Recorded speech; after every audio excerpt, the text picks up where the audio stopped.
Welcome to Censored, Newsletter Censored. Today's reading is going to be from issue number 110. Title is Breach of Contract by William J. Eisenman, Ph.D. Credit card companies are sending out termination letters to some of their best customers, those who pay the minimum amount each month and have never missed a payment or been late with a payment.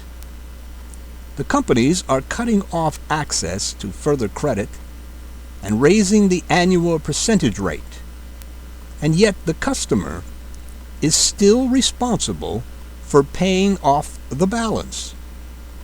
Is this not breach of contract? What is a contract? One party to a contract cannot hold all the power. A contract is a meeting of the minds on an equal playing field. One cannot rely on tricks and hidden meanings and expect a contract to be legal. At present, credit card companies and banks hold all the power. They can change the contract at will, arbitrarily and capriciously, as we are now witnessing. These behaviors under normal circumstances would nullify the contract. Why cannot the customer now change his end of the contract by refusing to pay the balance? Our credit economy. Our economy works on a credit basis. Credit is vital. Credit is too important to be left in the hands of venal and corrupt banks and finance companies. On the issue of breach of contract, the credit card companies must be challenged by individuals and by appropriate legislation. If a credit card company terminates your credit for no good reason, then you should not be responsible to pay off your balance. Who is the enemy? This summer and fall, the Tea Party groups were targeting the government and healthcare, which were the wrong enemies. Right now, banks are raising APRs on loans and cutting credit lines and not lending at all, simply because they can. They are siphoning critical money out of the aggregate economy, which keeps the economy from expanding. Banks are taking our money and paying less than 1% interest, and they will lend that money at 10% interest. Chase will give you credit at a low starting rate of 3.99 to 4.99%. And after 6 months, they will boost it to the industry standard of around 22%. These diabolical practices, and others, too numerous to mention, must be stopped. These practices are simple and outright usury, and their only justification is greed.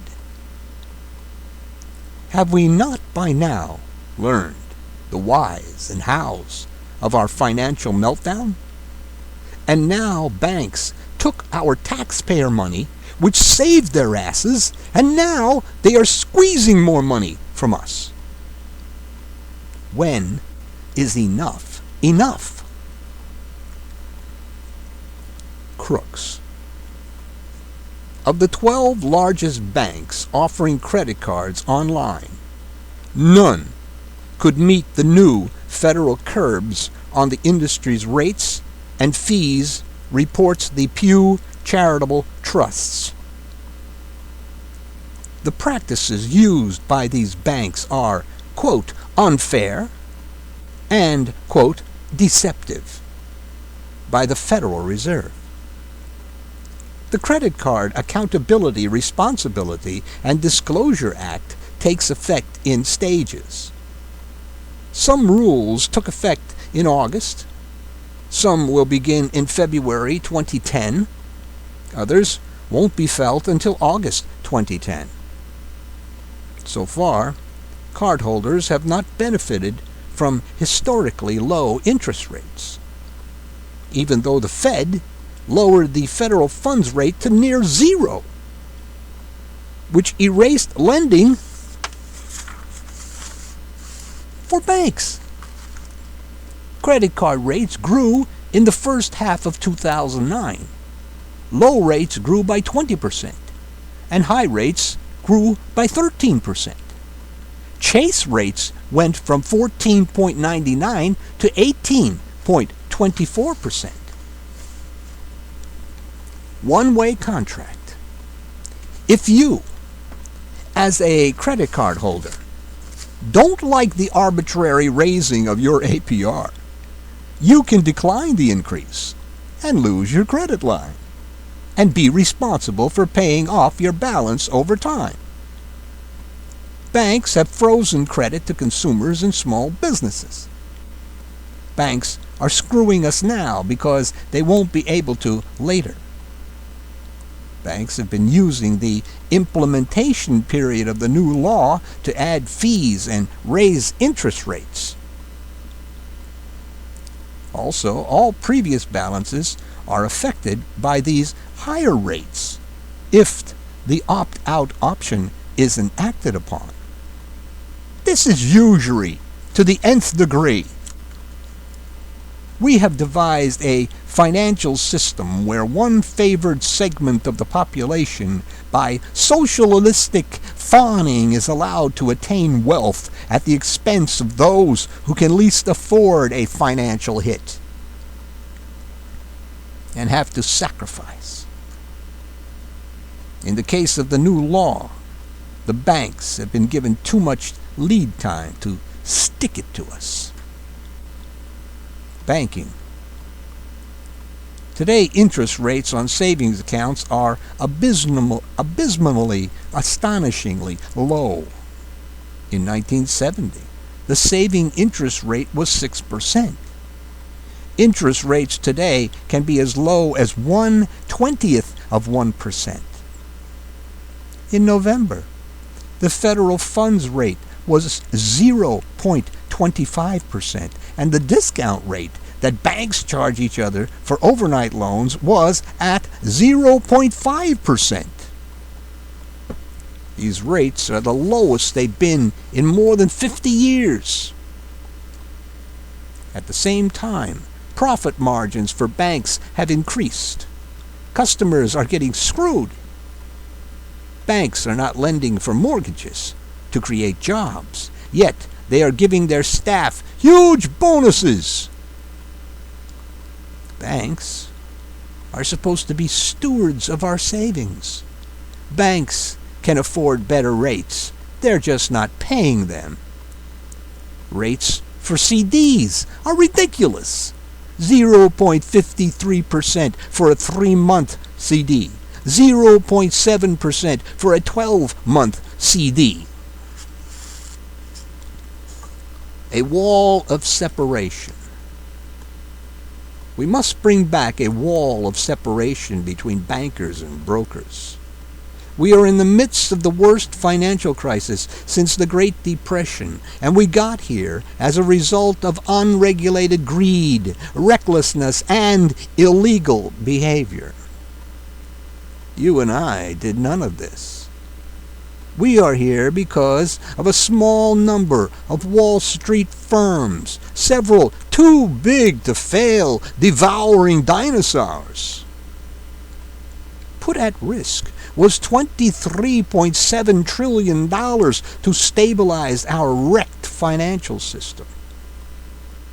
Yet since the beginning of the financial meltdown, 3 of the biggest too big to fail institutions have gotten bigger. These firms are an ongoing threat to taxpayers. financial dinosaurs. 4 massive financial institutions hold 50% of all mortgages in America and issue about 2/3 of the credit cards, and they control 40% of all bank deposits. 5 financial institutions hold 95% of the $290 trillion in derivatives at commercial banks. As banks get bigger, we pay higher fees and interest rates on credit cards and other financial instruments. And when banks gamble and lose, we bail them out with tax money. We continue to feed these devouring dinosaurs. For the safety of the country and us, these too big to fail devouring dinosaurs must be broken up. And for the sake of true competition, they must be broken up. Nothing is too big to fail. Also, consumers and small business should not be exposed to the unbiblical usury exhibited by these devouring dinosaurs. We must understand that too big to fail is simply too big to exist. Breaking up these devouring dinosaurs will not be easy because of our corrupt, bought and paid for political system. Are you yet tired of the greed, the arrogance, and the hubris of those controlling your life? An end to this misery can only occur with breaking them up. When is enough enough? How much money is enough for one person? Why would a billionaire risk going to jail to make a few more dollars illegally? It would seem that some of our rich lack a sense of enoughness. Why would these people seek to grab more stuff? At it again.